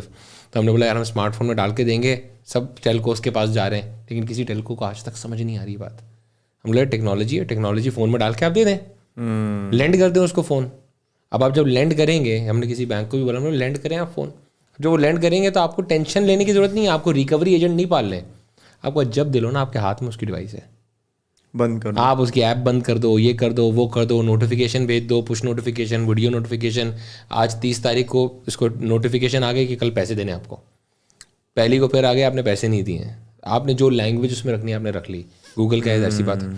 उसके बाद आपने बोला यार दूसरी तारीख को ना करे ना कैमरा बंद कर देना, तीसरी को ना करे व्हाट्सएप, चौथी को ना करे डायल पैड, पांचवी को भी ना करे ना पूरा फ़ोन बंद कर देना इसका। पॉडकास्ट को अभी तक देखने के लिए बहुत बहुत शुक्रिया। रियलिटी चेक ग्रोथ कॉन्फ्रेंस की टिकट सेल पे हैं, आप अपने दोस्तों के साथ हमें ज्वाइन कर सकते हैं, लिंक बायो में, और आप डायरेक्ट वेबसाइट से भी टिकट खरीद सकते हैं। चलिए पॉडकास्ट की तरफ चलते हैं। कैसे होगा यार, गूगल की टेक्नोलॉजी एंड्रॉयड डिवाइसेस बंद हो जाती है उससे। ये तो यहाँ पे पीटीए के फोन को जो है ना वो बाईपास करके वो अप्रूव करा के जो चला रहे हैं लोग, इतने जुगाड़ है यहाँ पे। तो फोन पीटीए वो क्या है, सिम है। हमारा प्रॉब्लम क्या था, अब तकरीबन मैं पाकिस्तानी जितने बड़े बिजनेसमैन को जानता हूँ ना जो इस जोन में आ रहे थे कि हम डिवाइस लॉक बनाएंगे, वो पता क्या कर रहे थे, वो पीटीए के धक्के खा रहे थे। सब ने पीटीए के धक्के खाए, टेलकोस के धक्के खाए कि हम बोले ना जिस दिन उस दिन लॉक कर देना। तो पीटीए पता क्या कहते हैं, चाहो ना यार मेरे पास टाइम नहीं है। सही है, सबका यही है। मैं पीटीए वालों से मिला हूँ सबसे, सबका ये बोला हमारे पास टाइम नहीं है ये चीज़ें करने का भाई, कि हम ब्लॉक कर दें उसको, ब्लॉक कर दें इसको, ब्लॉक कर दें, हमारा ये काम नहीं है, आप कर लो। सब ने 3-3 4-4 साल हुआ क्या, हम जैसा प्लेयर बाहर गया, गूगल की टेक्नोलॉजी लेके आए, हमने बोला जी डिवाइस लॉकर है दुनिया की, अब कोई भी चीज़ ला के देख ले तेरा फ़ोन नहीं चलेगा भाई। क्या अब देखिए सिम उसकी लॉक हो गई, फ़ोन तो सही चल रहा है ना, अगर वो दूसरे वाले सिनेरियो में वो दूसरी सिम लगा लेगा, सही है। या तो अगर वो पीटीए से उसने लॉक करवा लिया फॉर एग्जांपल किसी प्लेयर ने, तो क्या होगा, बाहर जाएगा, बाहर जाके भेज देगा, जैसे समझ लेगा नॉन पीटीए फ़ोन है। बट गूगल से किधर जाएगा, हाँ गूगल से कहाँ जाएगा, एंड्रॉयड उसकी पूरी डिवाइस लॉक हो गई, चौक खत्म, वो पावर ऑन पावर ऑफ कुछ भी नहीं कर सकेगा वो, अगर वो सॉफ्टवेयर पर आप डाल दें तो। वो इतनी खतरनाक टेक्नोलॉजी है। तो हम इस तरह की चीज़ क्यों लाए कि स्मार्टफोन पेनिट्रेशन बढ़े। ओके, स्मार्टफोन सबके हाथ में आना शुरू हो जाएगा तो फिर वो इंटरनेट भी यूज़ करेगा, इंटरनेट यूज़ करेगा, फिर सोशल मीडिया पर ज़रूर आएगा। सबसे पहले शायद वो टिकटॉक डाले, अगर लोअर मिडिल क्लास का है तो सही है। टिकटॉक पे भी एड्स चल रही हैं, फेसबुक पे भी एड्स चल रही हैं, हर जगह चल रही है। बहुत ज़्यादा वो बर्गर है अगर, तो वो स्नैपचैट यूज़ करेगा, वहाँ भी एड्स चल रही होती हैं। तो हर जगह से फिर एड से आप कहाँ ई कॉमर्स पर लेके आते हैं। तो ई कॉमर्स चलेगा, लेकिन उसका जो इंफ्रास्ट्रक्चरल जो चीज़ें हैं ना वो आज मिसिंग है, आज भी मिसिंग है। मैं 2019 से पता नहीं कितनी पॉडकास्ट कर चुका हूँ, हर दफ़ा ये बात होती है, मोटी चीज़ें बता रहे हैं। मोटी मोटी चीज़ें यही हैं, आज भी यही हैं और यही रहेंगी। और वो जब रिजॉल्व होंगी, जब ये पहले 2 आप प्रीरेक्विजिट सीधे कर देंगे ना, ऑटोमेटिक लोग आना शुरू हो जाएंगे ई कॉमर्स पे। क्योंकि स्मार्टफोन, अब 25 करोड़ लोग हैं आपके, स्मार्टफोन पेनिट्रेशन आपकी 26% भी नहीं है।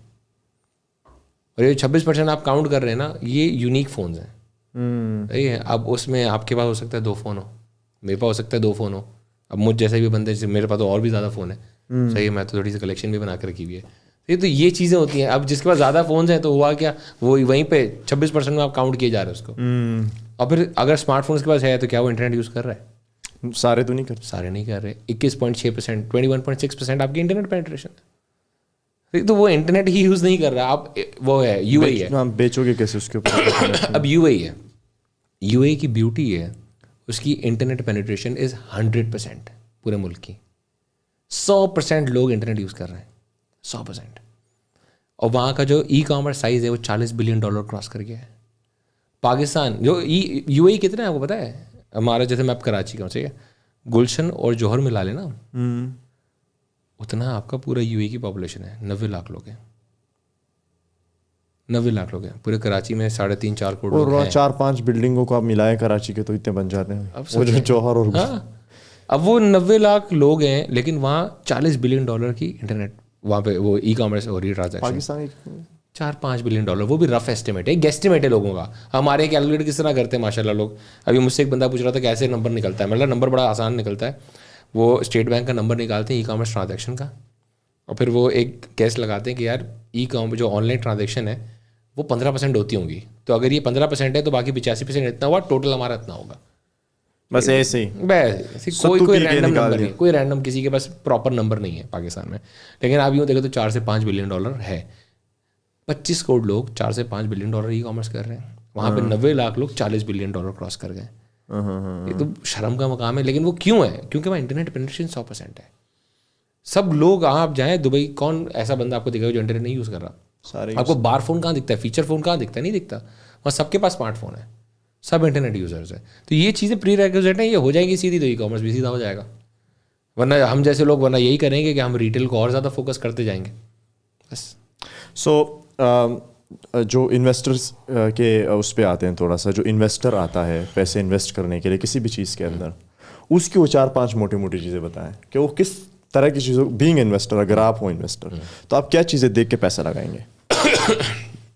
देखिए, एज एन इन्वेस्टर अगर मैं देखूँ ना, तो पहली चीज़ तो हम बंदा खंगालेंगे सामने वाला कि बंदा इस लायक है कि नहीं है।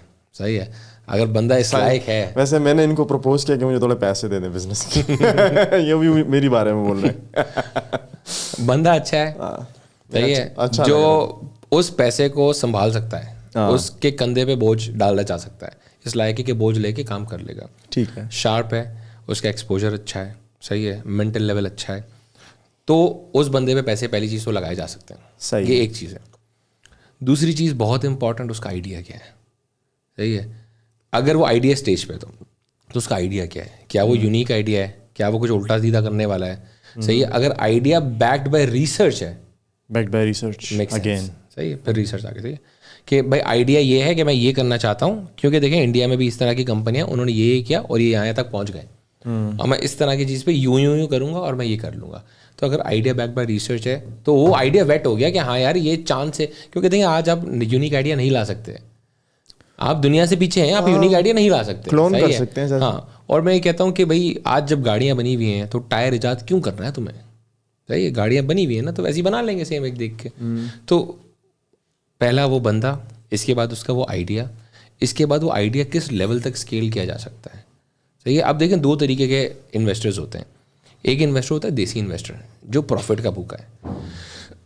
वो कहता है मुझे क्या मिलेगा, क्या ये कंपनी प्रॉफिटेबल होगी, क्या मुझे पैसे बना के देगा, पैसे बना के देगा तो मुझे कितने पैसे बन जाएंगे, कितने पे कितना बनेगा, तो मेरा कितना रिटर्न बन रहा है। तो वो उस हिसाब से वो रिटर्न ओरिएंटेड पूरा सोचता है। लोकल इन्वेस्टर, वीसी का गेम ये होता है, वीसी कहता है मुझे एग्जिट कब मिलेगा, या एग्जिट वाली कंपनी है कि नहीं है, ये मॉडल बना के बिकेगा कि नहीं बिकेगा, बिकेगा तो कितने मल्टीपल पे बिक सकता है, मैं इसको आज पैसे डालूं कि सेकंड राउंड में पैसे डालूं।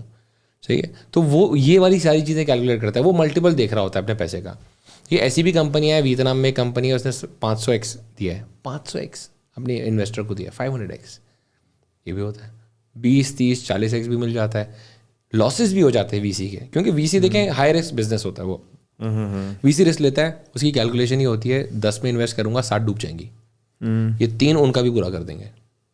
तो वो ये वाला हिसाब होता है। सही है, वो देखता है कि कितनी जल्दी स्केल हो सकता है और कितना फास्ट मल्टीप्लाई होकर दे सकता है ये मुझे पैसे। हो सकता है वो सेकंड राउंड में निकल जाए, हो सकता है वो 5वें 8वें राउंड में निकले, आखिरी राउंड में निकले, या बाय आउट पे निकले, तो वो उसके ऊपर होता है। तो ये 2-3 चीज़ें उनकी सोच ही होती है। हमारे यहाँ लोगों को प्रॉब्लम ये होता है कि वो पहली चीज़ आते हैं, कहते हैं पैसे चाहिए पैसे चाहिए। अरे भाई अपना प्लान दे दो यार, उनका प्लान कोई रेडी नहीं होता, केस स्टडी कोई नहीं पढ़ी होती। ये जो आप पढ़े होते हैं ना, किताबें पढ़ते हैं, जैसे मुझे किताबें पढ़ने से खौफ थी। सही है, लेकिन मैं इंटरनेशनल जितनी चीज़ें अच्छी हैं, कोई बड़ी केस स्टडीज़ हैं, वो मैं पढ़ लेता हूँ। सही है, अब हार्वर्ड बिजनेस रिव्यू से भी मैं कहता हूँ बाहर आ जाए। सही है, वो यूनिवर्सिटीज़ में अच्छा लगता है कि यूनिवर्सिटीज़ में आपको पढ़ाया जा रहा है, आपके पास अच्छी केस स्टडीज़ आपको मिल जाती हैं। अगर आप, मैं कहता हूँ फ्लिपकार्ट मुझे पढ़ना है, मैं गूगल करूँगा मिल जाएगा। आप लेकिन सिर्फ गूगल पर टॉप 100 स्टार्टअप्स ऑफ इंडिया, वहाँ पे आपको 2-3 रिपोर्ट्स मिल जाएंगी। मैं कहता हूँ वो पढ़ लें। कितने पेज की रिपोर्ट है? कुछ भी नहीं। सही है, हर स्टार्टअप के बारे में जो है ना 2-2, 3-3 पैराग्राफ लिखे हुए हैं। अब 100 हैं स्टार्टअप्स, उनके बारे में अगर आपने पढ़ लिया ना, आपको आइडियाज़ भी आ जाएंगे मुझे क्या करना है। सही है, किसने कितना अच्छा स्केल किया। इसके बाद क्रंच बेस जैसी वेबसाइट पे आप जाके देख भी सकते हैं कि यार किसने कितने पैसे रेस किए हुए हैं, कब कब रेस किए हुए हैं, किस किस वैल्यूएशन पर रेस किए हुए हैं, ये सारी चीज़ें हो जाती हैं। तो इस तरह वीसी देखें इंसान का बच्चा ही है। अगर आपको लगता है आप इन्वेस्टर को बेवकूफ़ बना सकते हैं, आप बेवकूफ़, आपसे बड़ा बेवकूफ़ कोई नहीं होगा। तो इन्होंने तो बनाए भी है ना, कोविड में स्टॉक्स में पैसे लगा दिए थे वीसीस के, बड़े स्टार्टअप्स ने। तो देखिए अब स्टार्टअप, और उसके बाद क्या होता है, एक बहुत बड़ा मेजर ब्लंडर करते हैं स्टार्टअप्स। पैसे मिल गए अगर, तो अपनी तनख्वाहें बढ़ा दो, खर्चे बढ़ा दो। वीसी का पैसा आपका अपना है, आपने अपना ही शेयर बेच के उसको पैसा लिया है, तो वो आपका पैसा है। तो अगर आपका पैसा है तो आप ज़ाहिर नहीं कर सकते। वो अपनी तनख्वाहें 5-5 लाख रुपए 10-10 लाख रुपए तनख्वाह कर लेंगे। मैंने तो आज तक मेरी जो तनख्वाह है वो तो मैं आपको बताऊँ तो आप हंसेंगे बैठ के, ये तो मैं इतनी कम तनख्वाह उठाता हूँ। कितने उठाते हैं? 1,30,000 रुपये। सही है, ये मैंने अभी रीसेंट बढ़ाई है, वरना मैं लाख से नीचे उठाता था अपनी कंपनी से, लिटरली।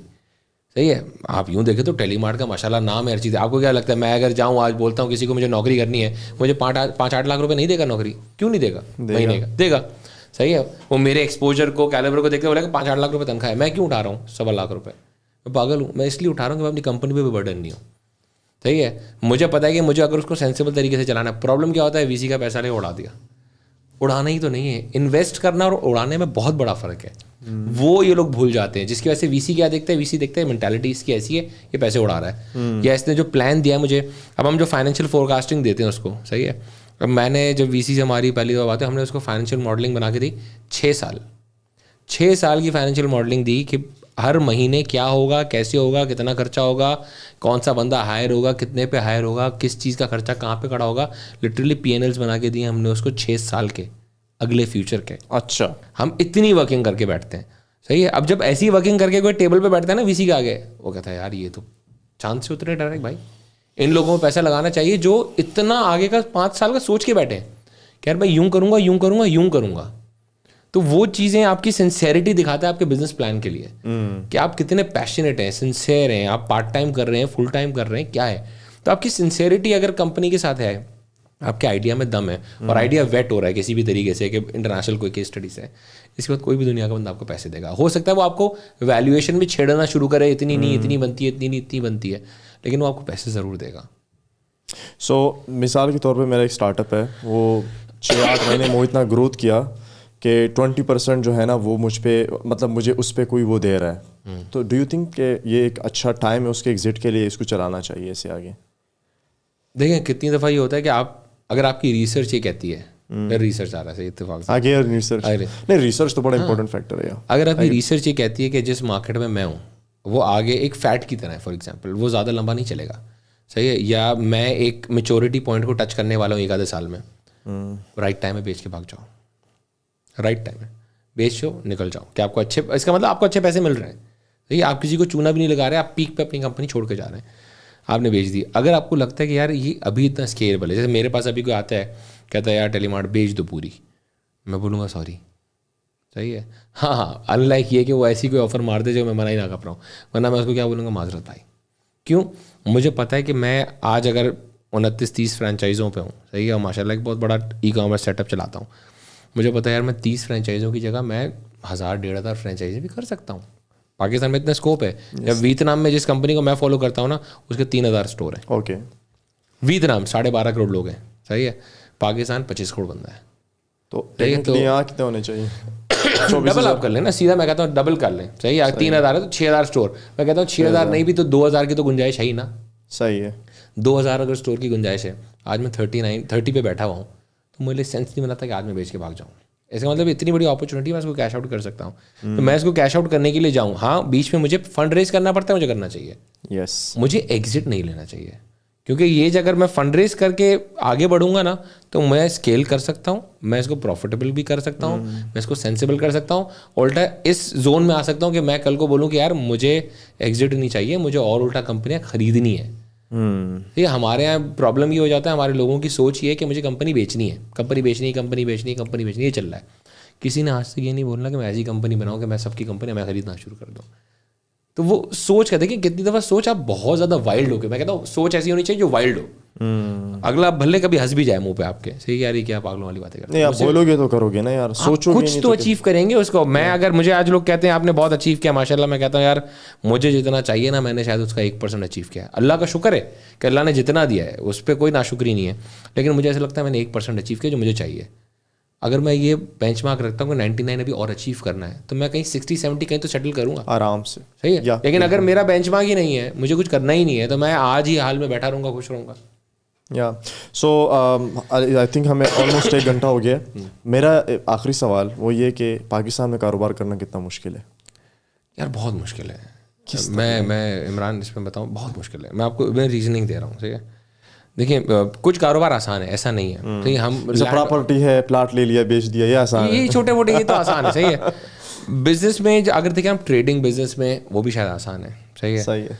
लेकिन अगर आप इस तरह के बिजनेस, जिस तरह के हम टेक बिजनेस में, जहाँ पर लिमिटेशंस बड़ी हैं, जहाँ पे इवन इदारों को समझ नहीं आता, पाकिस्तानी ऐसे इदारे हैं, सही है, जो सही ब्यूरोक्रेसी से मैं अलग कहूँगा, लेकिन ये जो आपके गवर्नमेंटल जो इदारे हैं ब्यूरोक्रेसी, उनको तो समझ नहीं आ रही ये चीज़ टेक किस तरह चल रहा है। बेबी बूमर्स बाबे सारे क्या कैसे प्रॉब्लम वही है, सही है। वो उनकी काबिलियत पे हम शक नहीं कर रहे हैं, सही है। हम ये कहते हैं आप काबिल हैं, बहुत अच्छी बात है, आप सर आंखों पे आपकी काबिलियत। लेकिन आज जो जनरेशनल शिफ्ट आया है वो इतना बड़ा है कि हो सकता है मेरे से जो नीचे वाला जवान बच्चा हो ना, वो मुझे कोई चीज़ कहे, मैं बोलूँ अबे कैसी बात कर रहा है, ये बोले ऐसे ही होता है, सही है। तो अगर हमें हमारी जाहिर सी बात है डिफरेंट है, अगर आपकी और हमारी एज में अब डिफरेंस आ गया है, तो अब आपको हमारे लायक लोग बिठाने पड़ेंगे जो टेक को समझें, जो डिजिटल वर्ल्ड को समझें। इंडिया कामयाब इस वजह से है कि वहाँ पे जो लोग बैठे हैं काबिल लोग बैठे हुए हैं। अगर आप अपनी काबिलियत की बुनियाद पे लोगों को लेकर आते हैं, आपको बेनिफिट मिलेगा। लोग ज़ाहिर, तो हमने बोला कि गवर्नमेंटल इदारे ये एक पेन फैक्टर बन जाते हैं हमारे लिए काम करते हुए।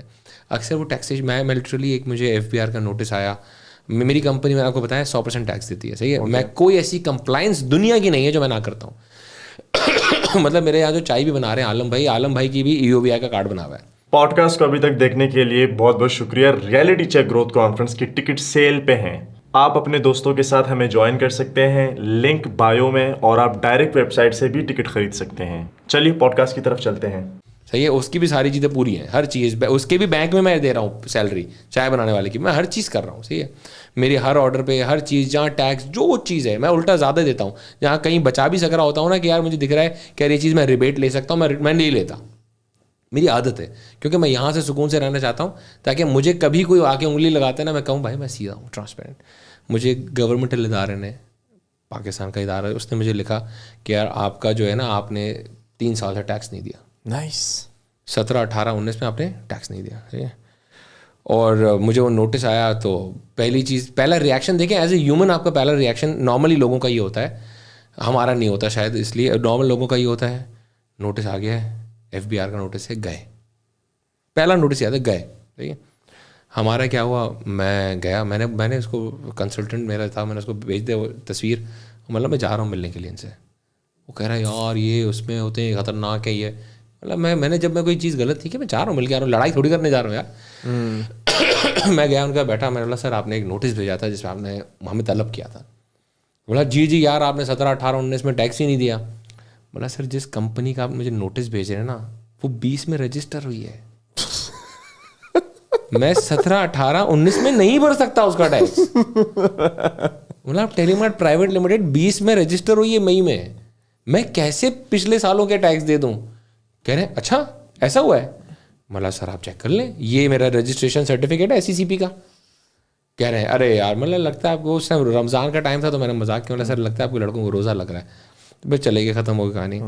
इसके बाद एक दफ़ा मुझे नोटिस आया कि आपने जो है कोई 65 या 85 करोड़ पे कुछ थे, बोला आपने ये टैक्स इस पर डिक्लेयर नहीं किया, ये नहीं दिया, इनका टैक्स नहीं दिया, तो टैक्स दें। अब अगला जब 85 करोड़ की फिगर देखे ना, वो डर जाता है, सही है। हमें क्या हुआ, मैंने देखा, मतलब फिर कोई होगा, मैंने अपने कंसल्टेंट को तस्वीर भेजी, वो उसका रिएक्शन भी पता क्या था, हाई कोर्ट जाते हैं, स्टे ले लेते हैं, मर जाएंगे, FIR कट जाएगी। मैंने बोला क्यों कट जाएगी जब पूरा टैक्स देता हूँ, डरता क्यों भाई। मतलब मैं जाके मिल लूँगा, आप छोड़ दो। इत्तेफाक से जब मैं गया, वही वाले हजरत थे, तो कह रहे अरे आप, मैंने जी सर भाई। वो भी मुझे पहचान गए, सही इत्तेफाक से, बड़े नेक शरीफ अच्छे आदमी, शरीफ आदमी थे। वो बोला मतलब सर आपने अब तो रमजान भी गुजर गया, अब तो मतलब आपने नोटिस भेजा सर कि 85 करोड़ में नहीं दिखाया। तो मैं लिटरली इतनी मोटी बॉक्स फाइल लेके गया था मेरे रिटर्न्स की।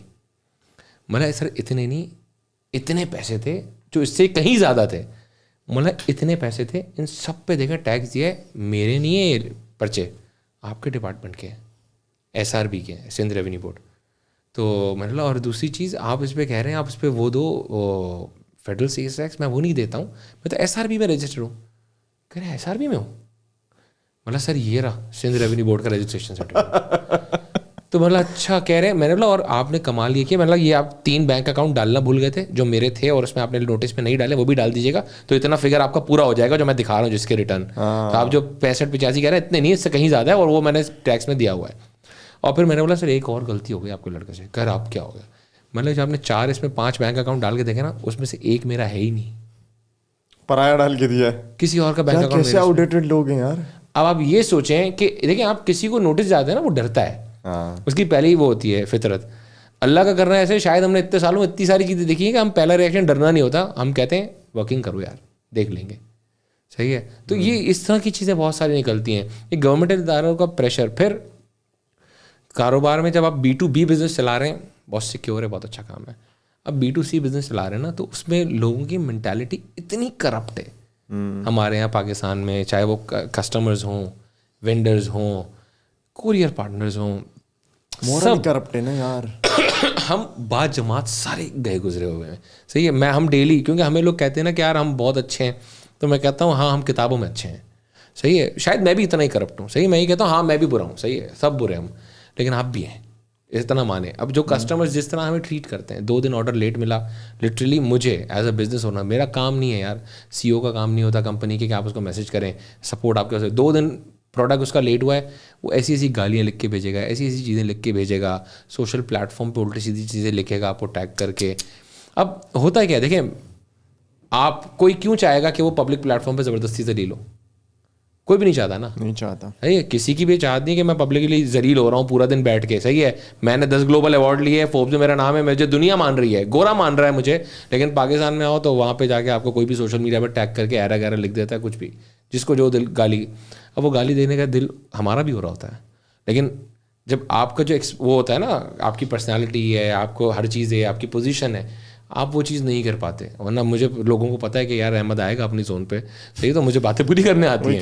हम कराची के ही हैं, सही, हाँ, हम कराची के, और हम तो उस टाइम के बड़े हुए हैं कि जहाँ हमने सिर्फ गुंडागर्दी देखी है, तो हम उस जोन में ही हैं, सही। लेकिन हम क्या करते हैं, हम कहते हैं यार लेट इट गो, कोई मसला नहीं है। और मैं कहता हूँ 2-3 साल, 4 साल, 5 साल लगे मुझे शायद इस चीज़ को सीखने में, बहुत लेट सीखा मैं, कि मैं कहता हूँ हंस के उड़ा दो हर चीज़ को। अगर आप एक पब्लिक फिगर हैं, आप हंस के उड़ाना शुरू कर दें, चीज़ें आपको उड़ानी पड़ेंगी। बहुत मुश्किल होती है ये चीज़ समझना, एब्जॉर्ब करना इसको, लेकिन ये मैंने एक पॉलिटिशियन से सीखा था। तो ये हमारे सिंध के बड़े मशहूर पॉलिटिशियन है, उनका वाला तो नहीं, उनको आप कुछ भी बोलो वो हंसते रहते हैं।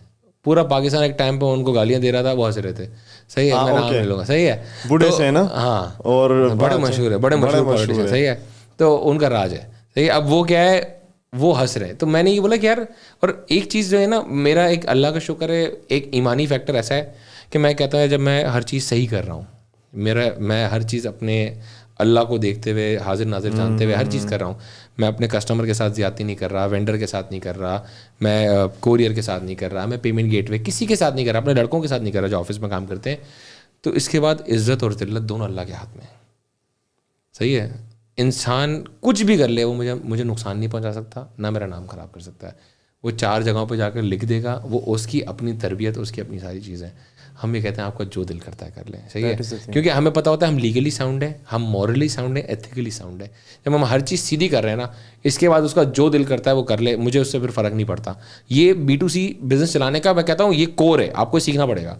अगर आप नहीं सीख रहे, तकरीबन बड़े बड़े बिजनेसमैन को मैं जानता हूँ जो E-कॉमर्स में आए, 1-2 साल लिटरली उन्होंने तौबा कर ली, बोला यार कचरा कर, गालियां बर्दाश्त, बोला सिर्फ गालियां दे रहे हैं यार, बोला इतनी गालियां ऐसी देते हैं, क्या मुझे लिटरली मैंने देखा है मुझे हंसी आती है उसको देख के। लोग नीचे लिटरली वो कहीं, वो किसी वॉइस ऑफ कस्टमर कहीं कोई कंप्लेन है टेलीमार्ट की, पहले तो आधा कराची टैग करके चला जाएगा पाकिस्तान मुझे कि जाओ अहमद जाके देखो, वैसे अहमद जाके देखो, सही है। अब मुझे नहीं देखना भाई, सही है, मुझे कोई गाली दे मुझे नहीं देखना, सही है। उसका नीचे लोग टैग करके, इवन मैंने ऐसा भी देखा है फोर्ब्स को टैग करके लिख रहे हैं, अबे इसको 30 अंडर 30 दिया था उन्होंने, लिटरली फोर्ब्स को टैग किया यार अगले ने। आप सोचें, उसकी हिम्मत सोचे यार। फोर्ब्स वाले भी सोचते होंगे यार क्या मखलूक है अल्लाह की। और मैं एज बिजनेस ओनर में पता है क्या करता हूँ, मैं अभी भी एक जगह खाना खाने गया तो मुझे उसकी एक चीज़ सही नहीं लगी, सही है, मैंने उसको बड़े प्यार से बुलाया, बोला यार ये चीज़ सही नहीं है, इसको ज़रा देख लेना, सही करके चुपचाप। मैंने कोई तमाशा नहीं किया, कोई गंदगी नहीं की, कुछ भी, क्योंकि मुझे पता है एज बिजनेस ओनर कितना बुरा लगता है कि जब आप एक कस्टमर आके, तो अगर मैं ये चीज़ समझ सकता हूँ, सही है, चलो बिजनेस ओनर था मैं समझ गया, आप भी तो समझें। हर बंदा अगर तरीके से, मेरे ऑफिस में अगर एक बंदा गन लगा के आ जाता है, कस्टमर गन लगा के आ जाएंगे भाई कि मैं यूं कर दूंगा, मैं वो कर दूंगा, मैं इसका बेटा, मैं उसका बेटा, मैं ये वाली फोर्स में होता हूँ, मैं इसमें होता हूँ, मैं जो है वो पुलिस में, मेरा अब्बा है, मेरे दादा का ये चाया, वो जानबूझ के डाकखाने में लाते हैं, मेरा बाप सिंध सेक्रेटेरिएट में काम करता है। मैं क्या करूँ, मैं क्या करूँ भाई? तो हमारा तो हमने ये चीज़ सीख लिया। अब आप सोचें किसी के ऑफिस में रोज़ गन लगा के कोई बंदा चढ़ जाए, कैसा उसको लग रहा होगा?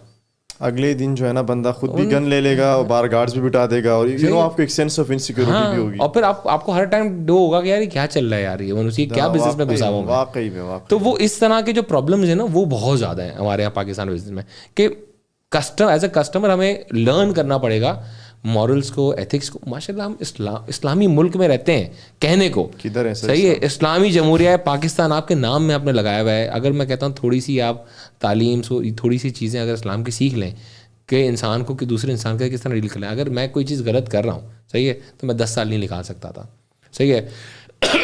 कोई भी चीज़ गलत हो जाए, कुछ भी हो जाए, आप स्कैम कर रहे हैं, हर बात आप स्कैम कर रहे हैं, सही है। प्रोडक्ट ख़राब निकला, आपका स्कैम है।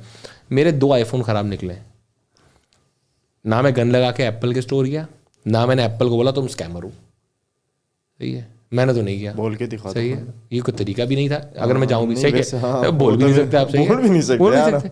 आप क्यों ऐसी चीज़ें करते हैं? आज आपको इंटरनेशनल सारे लोग अच्छे लगते हैं, लोकल को बंदा अच्छा काम कर रहा हो, आप उसको हमेशा कोशिश करते हैं मैं इसको किसी तरह प्रेस करूँ, उसको नीचे लेके आऊँ, खींचूँ। लेकिन अगर आप में ये एटीट्यूड है ना, लोग मुझे कहते हैं आप क्यों इस बिज़नेस में? मैं कहता हूँ भाई अल्लाह ने शायद मुझ में इतनी बर्दाश्त डाली हुई है, इसलिए मैं इस बिज़नेस में हूँ। हर बंदे में नहीं है, जो नहीं है वो बंद कर चुके, जो बंद कर चुके उनके ऑर्डर भी हमारे पास ही आज। तो बहुत सारे प्रॉब्लम हैं पाकिस्तान में। अगर हम लोग मेंटली ग्रो करना शुरू कर देंगे ना तो आप पाकिस्तान का हर कारोबार अच्छा हो जाएगा। हमें मेंटली ग्रो करना पड़ेगा, सही है, वरना यही होगा जो हमारे साथ होता जा रहा है कि लोग बाहर जा रहे हैं मुल्क के, बुराइयाँ बढ़ती जा रही हैं, करप्शन बढ़ती जा रही है, गंदगी बढ़ती जा रही है। इस गंदगी से निकलने का सिर्फ एक हल है, वो हमारे यहीं पे मौजूद है, वो हमारे अपने दिमाग है। सही है, थोड़ा हम उनको थोड़ा सा अपलिफ्ट करेंगे, हम पूरी सारी चीज़ें सेट हो जाएंगी। हम इंसानों की तरह एक्ट तो करना शुरू करेंगे, आज एक्ट करते हैं, इंसान बन तो जाएंगे चले बाद में, वाकई में। बस ये सारी चीज़। अहमद भाई थैंक यू सो मच, मुझे लिटरली बहुत मज़ा आया। और ऐसा लगा ना कि वो मेरे कराची में कुछ ऐसी मेमन दोस्त है ना, तो हम जाते हैं अक्सर, ये जब मैं जाता हूँ नया तो फिर मिलने आते, तो हम किसी ढाबे शाबे पे शाम को बैठ जाते हैं ना कोयटा पे, और वहीं पे वो जो जिस एनर्जी में गपशप चलती है ना, और आपकी वो एनर्जी वैसी यू नो बूस्ट होती है, वो भी लगे हुए होते हैं। तो credit goes to you for this podcast कि आपकी एनर्जी, और मैं भी बड़ा ज़्यादा जो है ना वो थोड़ा सा, so thank you so much. इंशाल्लाह आई होप के कुछ नई डेवलपमेंट्स की होंगी आपने अपने बिजनेस में। बिल्कुल बिल्कुल, और पार्ट 2 करेंगे यार, पार्ट 2 करेंगे। और जब ये साल अभी ख़त्म होगा दिसंबर में, तो ये फिर हमें वो भी बताएंगे कि इन्होंने किस तरह से कोविड की तरह इसमें भी पैसा छापा अच्छा खासा। आपको कुछ नए वेंचर्स का भी बताएंगे इंशाल्लाह अगली दफा जो लाइव होने जा रहे हैं। और वो एक मीम मुझे याद आ गई वेलकम मूवी की, कि नोटों की तो बारिश हो रही, बारिश थोड़े चिंटे हम पे भी गिरा। चले जी, thank you so much, bye.